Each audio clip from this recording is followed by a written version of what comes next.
అతడే ఒక యుద్ధములా అడుగేశాడంట, కోట్లాది గుండెల్లో కొలువైనాడంట. అతడే ఓ ఆకలి పేగు అన్నం ఎత్తుకన్నా, అలుపన్నది లేనే లేని స్వామి కుడతడంట. ఖైరతాబాద్ కాన్స్టిట్యున్సీలో జంటనగర్లో ఉన్న అన్ని కాన్స్టిట్యున్సీల కంటే మనం ముందు వరుసలో ఉండాలని నేనందరి కార్యకర్తలకి నాయకులందరూ పిలుపునిస్తాం.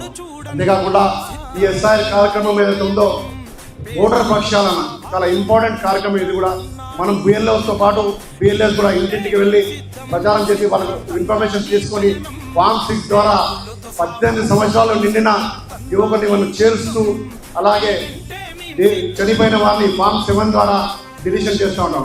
అలాగే దొంగ ఓట్లను కూడా ఫామ్ 7 ద్వారా డిలీట్ చేయొచ్చు. ఇల్లు ఖాళీ చేసి వెళ్ళిపోవాలని కూడా డిలీట్ చేయొచ్చు. ఫామ్ నెంబర్ 8 ద్వారా ఏదైనా తప్పులు ఉన్నా కరెక్షన్స్ ఉన్నా చేసుకోవచ్చు.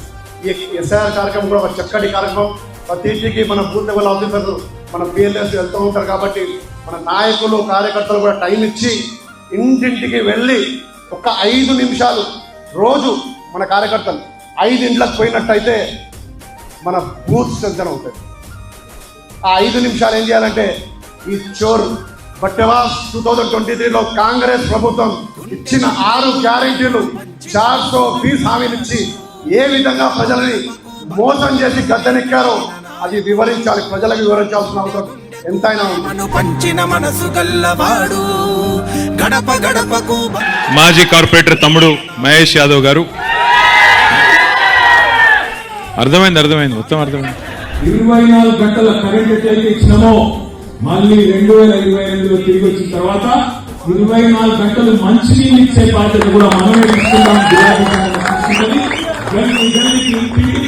24 గంటల మంచినీళ్ళు కూడా చూపెడతామని రాజకీయ మౌనమాలు దిద్దిన రణధీరుడు అన్నా,